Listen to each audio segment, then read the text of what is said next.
Hello, my name is Gordy Hogue, and this is Community Connect. Each of us has stories that help us to understand and to explain our world.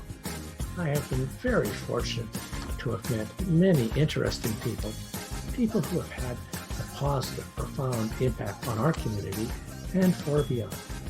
People who have had incredible life experiences and fascinating stories that help us to better understand our world. And they help us to connect with each other. And Community Connections is about those people and about their stories. And I'm sure that you will enjoy meeting these amazing, amazing people as much as I have. Thank you. Enjoy. Welcome to Community Connections. My name is Gordy Hogue, and today's guest is the remarkable Chuck LeFaive. Chuck is a talented, personable individual who has had a profoundly positive impact on our community. In fact, he was the first ever recipient of the JRG Local Heroes Award for the contributions that he's made to our community, making it a better place. He's a founding member of Pickleball Canada, and he taught it to so many students and people right across the spectrum of age groups within our community. And he brought pickleball to Surrey and White Rock. He has been instrumental in women's fast pitch and contributed greatly there, not to mention basketball and fast pitch himself. He has even led a group in learning to speak French, bilingual community contributions he's made. He's been a model Canadian citizen, and I'm so delighted to have him as our guest today. Welcome, Chuck. Thank you very much, Gordy.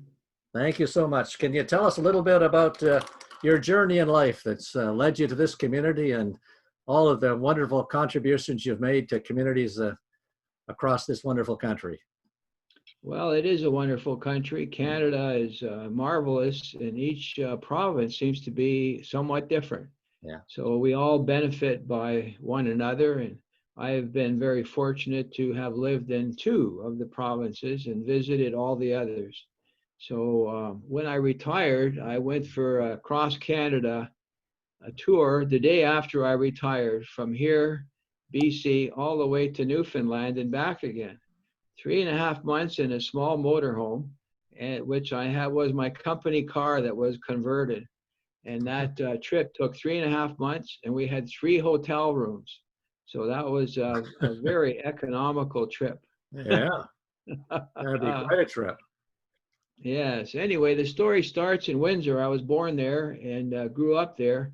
And in my teenagehood, I got involved in baseball, where I was a catcher and a pitcher. And I had the pleasure of catching some pitchers that ended up in the pros. So that was quite a thrill. And following that, I got into university, in which case I flipped over to basketball, and I was an official and did a lot of officiating for various games in the high school level. And I also followed that through here in British Columbia for about a year and a half. So in Ontario, it was a very structured scenario. So I had an opportunity to come out here in pharmaceuticals with a company called Wyeth, which is now a company that's in the news today called Pfizer. Oh. So Pfizer bought Wyeth, and so I'm a retiree from Pfizer. And it was a wonderful career for 30 years and allowed me a lot of liberty in terms of I had a company car, I had gas provided. So when I retired, I was walking the beaches of White Rock, and I thought there must be more to retirement life than walking the beach in White Rock on the walkway. And I got involved with table tennis at Kent Street, which I taught for a couple of years at the White Rock Center for Active Living, or the ice rink. So they had a room on the side, and I taught kids there with helpers from the seniors. So based with that, one day I happened to be on a trip to Texas, and a friend of mine John Hooper, who was an aeronautical engineer and invented and pioneered the propulsion system that landed the shuttle on the moon, was my instructor. He said, Wow. come and try pickleball. So that's what I did. I went over and I tried it and I really liked it. So when I got back to White Rock, they offered it at South Surrey Recreation Center. And this was the third location in British Columbia. Coquitlam was the first, the second was Guildford, and the third was here. So because they offered it, I went and checked it out, and they said, you know how to play? And I said, yeah. They said, good, because nobody else does. So they made me the first instructor.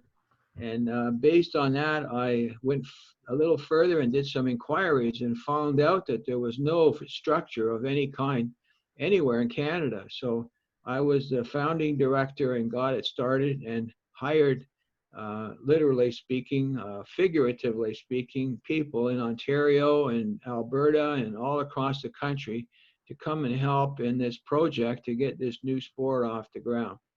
So when I finished, I started Pickleball Canada, ran it, funded it, and expanded it for 2 years.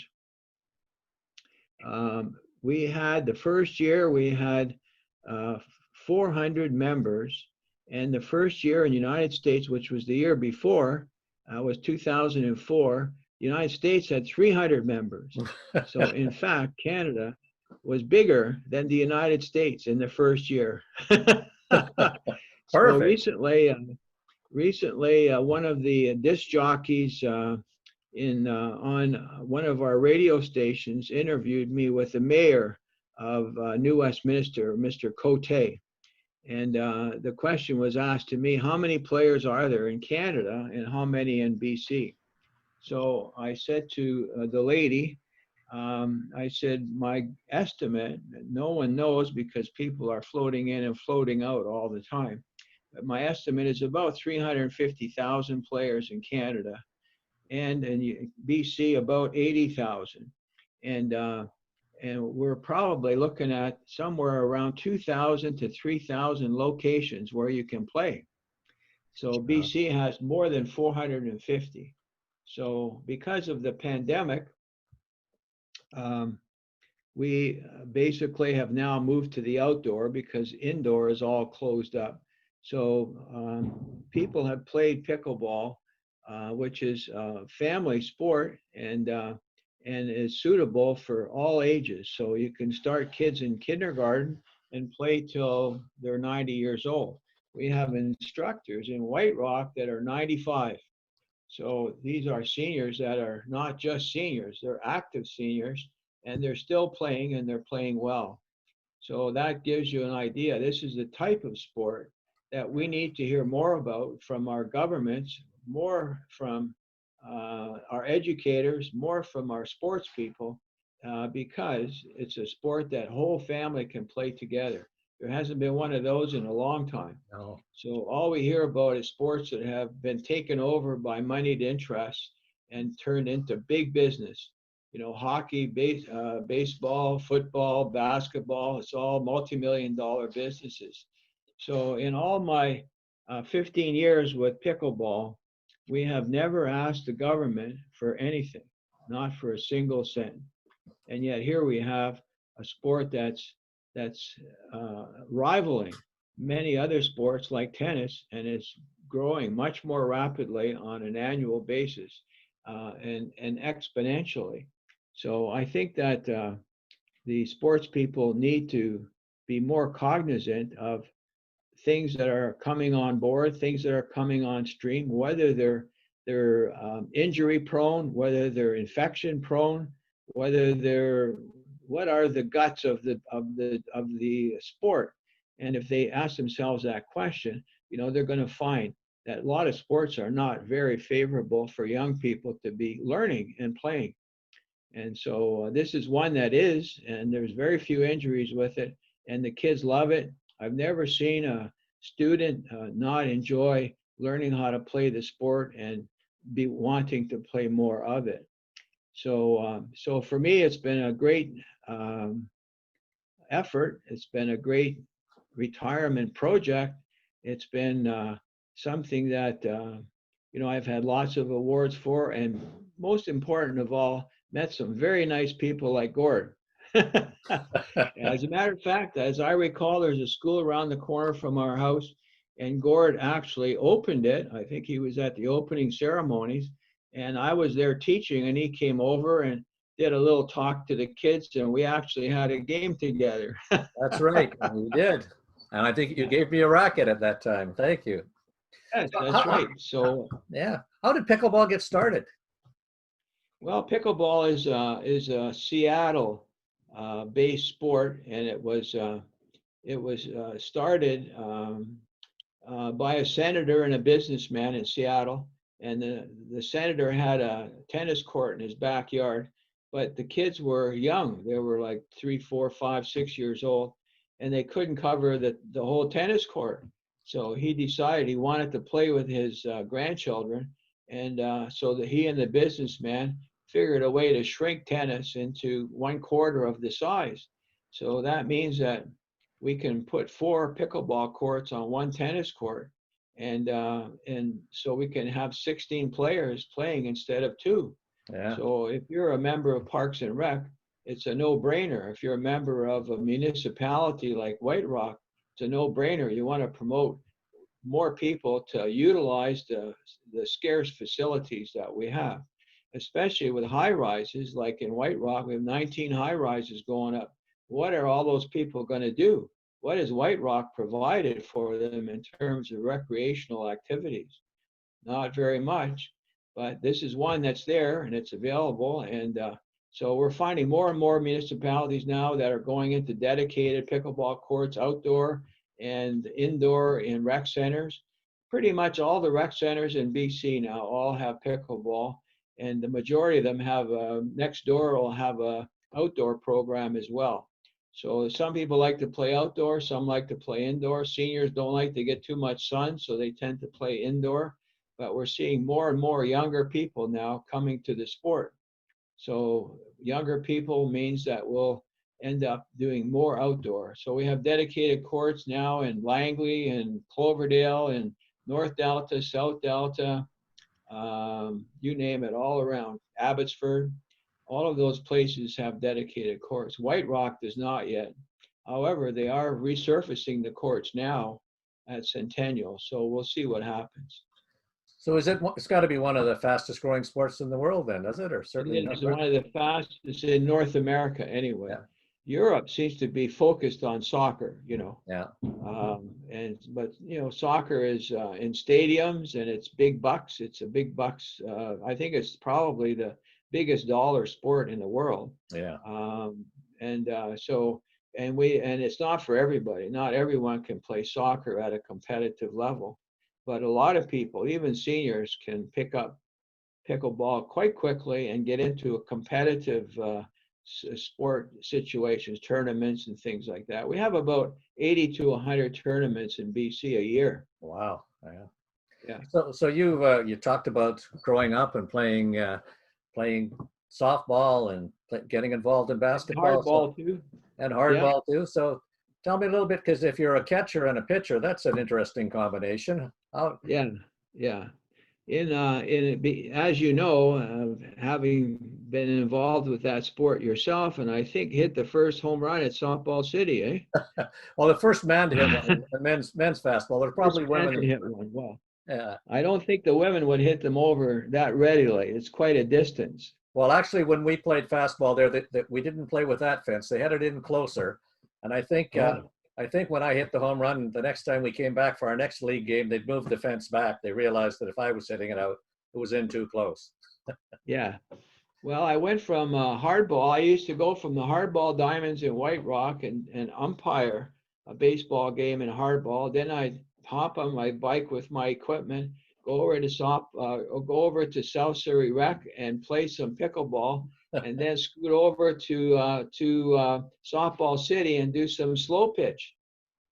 So So in the slow pitch, the guys used to hit home runs all the time. all the time, yeah, yeah.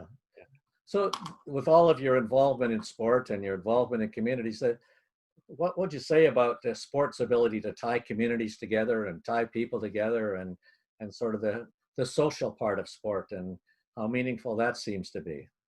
Well, I think in my approach to the sport was, first of all, does it rain in British Columbia? And of course, the answer is yes, it does all the time. So our first approach was to go after the indoor programs because they were not dependent on weather. The winds didn't bother it. You had very little environmental impact. It was just the impact of the people. Plus, the seniors like to play indoor. So when we first went to South Surrey, um, they said to us, "What do you think we should make this sport?" And we said, demographics of South Surrey White Rock was seniors, a lot of senior retirement play spots. So they said, well, let's make it a senior-led program. And if you guys give us numbers, then we'll give you the younger group as well. So that's what we did. We went to seniors in all the rec centers, and because they had the time and they had the money, so they could afford it. They could buy paddles and balls, and they could go into the rec centers and fill them up. So in our first 6 months, from May to September, or May to December, we had 350 players. And so Christmas came, and they usually would close it down and let the students come and play, the kids.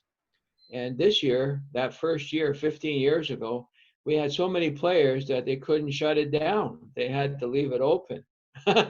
Plus, it was a new rec center. So here you had a new rec center with a new program that no one had seen before, that was unknown in White Rock even, and that was full by Christmas time. 6 months it was full.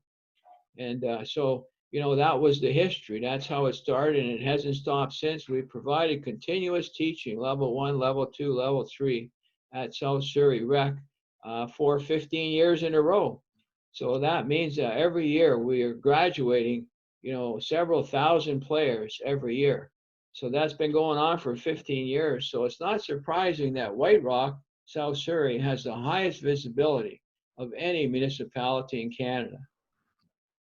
And there's got to be a great social part of that as well. You meet so many people, and Yeah. how important it is to have those connections to be a part of that. Well, when you have 10 courts at South Surrey, if they're all active, you're dealing with 40 people playing and 40 waiting to play. So you're looking at 80 to 100 people playing every day of the week. Yeah. Sometimes twice a day. Yeah. And you talk about attitudes, and certainly an attitude that we have in terms of our connections and feeling about people makes a big difference about how much we enjoy life as well.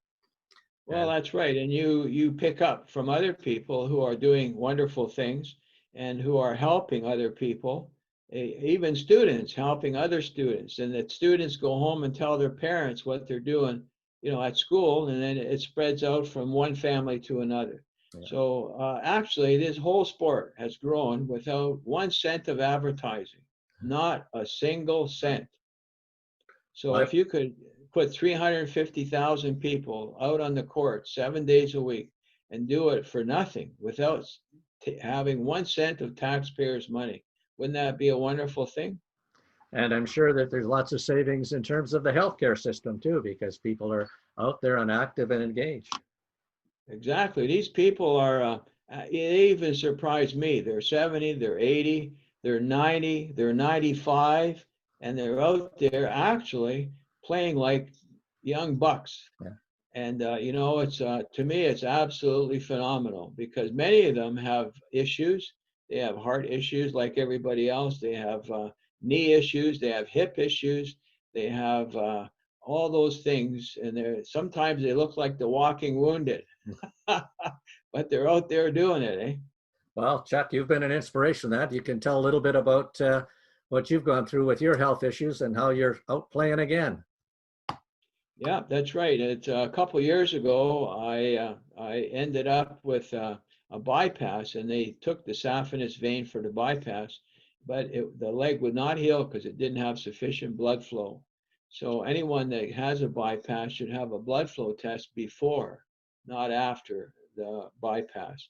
And so the end result was that I ended up with an artificial leg. So I was pleased that last Friday, some of my old buddies called me up and said, come on out and play. And I said, okay. So I went over to South Surrey on my scooter. They lifted the scooter onto the court. I drove the scooter over to the court and stood there and played for 2 hours with them. So that was a delight, and it was sort of a homecoming, if I may say. That's wonderful. I remember years ago when I was the health minister for active living, and I saw an interview with the world's oldest person, and there was a woman who was 117, and she lived in France. And I saw this television interview with her, and at the end of the interviewer said, well, it's such a delight to meet you. You've got such a positive attitude. I hope I can come back for your 118th birthday. And she looked at him and said, you look pretty healthy. You should be able to make it. So beautiful. Well, the French are so special in many ways. Yeah. I saw a little interview the other day, and apparently in Paris, in spite of the pandemic, kissing is legal. Oh, is it? Well, certainly your attitude and your humor and your approach embody all of those things that I think we'd all like to have, and the way you carry yourself within that. You're a great credit to our community and to our country, and it's a delight to get a chance to talk with you. So if you've got any important messages for us that we should be holding on to that you've learned over the course of your life? Well, I think the only real message that I have is to be positive and to get involved. You know, you have to reach out. People don't come floating your way. You have to go and meet them. I've met thousands of people with this sport, and it's been a great experience. So if you don't put yourself out, you know, to be an instructor, to be a teacher, to do, we taught 43 schools, and, you know, that sort of thing. I mean, you're making contacts all the time. The children are learning. The children appreciate your effort. So it's all good, but you have to make the effort to get out there and make it happen. Yeah. So, and of course, it helps a little bit to be lucky. I think I was lucky that my timing to retire was just perfect 1 year after the Americans kind of got this thing going in the States. Although it had been around for about 40 years before that. Oh, wow. But they really actually got the structure put together, USAPA, a year before we did. Oh. So timing wise, it was good. And you know, I would just say to anybody, there's all sorts of opportunities out there. All you have to do is look for them. And sometimes, you know, you'll get lucky. Yeah. Attitude and approach. Looking forward to the day when you and I meet again, and we meet when we go to the Olympics. All right. Look forward to that. And it's always nice to have a supportive family too. So, and I know Rita's been so helpful through this whole process. Rita's been there every step of the way. Yeah. And she played for quite a number of years, and she enjoyed it, and it was good for her too, physically and mentally. Yeah. And my boys all play, and my granddaughters all play. Oh, do they? Yeah. Tell me a bit about your family, about your grandchildren and your boys. I grew up with 3 boys in the family, and one has passed, but there's another one lives in Point Pelee National Park, if you know where that is, near Leamington. It's the most southerly point in Canada. Oh. So that's where he lives, and so we were all in sports to a certain greater or lesser a degree, and until a year or two ago, we were both still involved in different sports.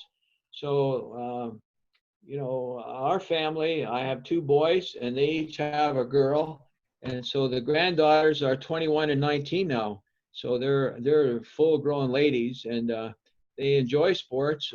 Madeline is the president of the yoga club for University of Western Ontario. And she's a fast pitch pitcher, and she pitched for Western for 2 years. And Summer is a very good pickleball player. So she's looking at going to be an instructor. Oh, can you still take them at pickleball? I beg your pardon? I bet you can probably still beat them at pickleball because you're a smarter player than they are. I don't know. Not now, I don't think. No, I don't. Yeah. Well, it's been a real delight getting a chance to talk with you, Chuck, and the messages you have, and certainly the way you've lived your life is an inspiration for all of us. your Okay, attitude. I'd like to thank you as well for the lovely award that you sent at my retirement from Ottawa. And that was very much appreciated, Gordy.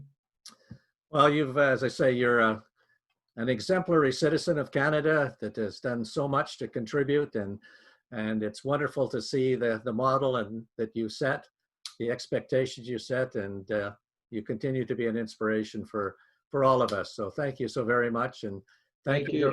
thank you to Rita and your family, and thank you for the many contributions you've made across Canada, and most recently, particularly to the community of Surrey White Rock. Thank you for joining us today on Community Connections. Please tune in to our next show as more amazing people share their wonderful stories. If you haven't already, please click on the red subscribe button below, right down there, and view our updates. Feel free to leave any thoughts or comments that you may have. We're always trying to do a better job of connecting this wonderful community. Thanks again for joining, and until next time, keep connecting. Thank you.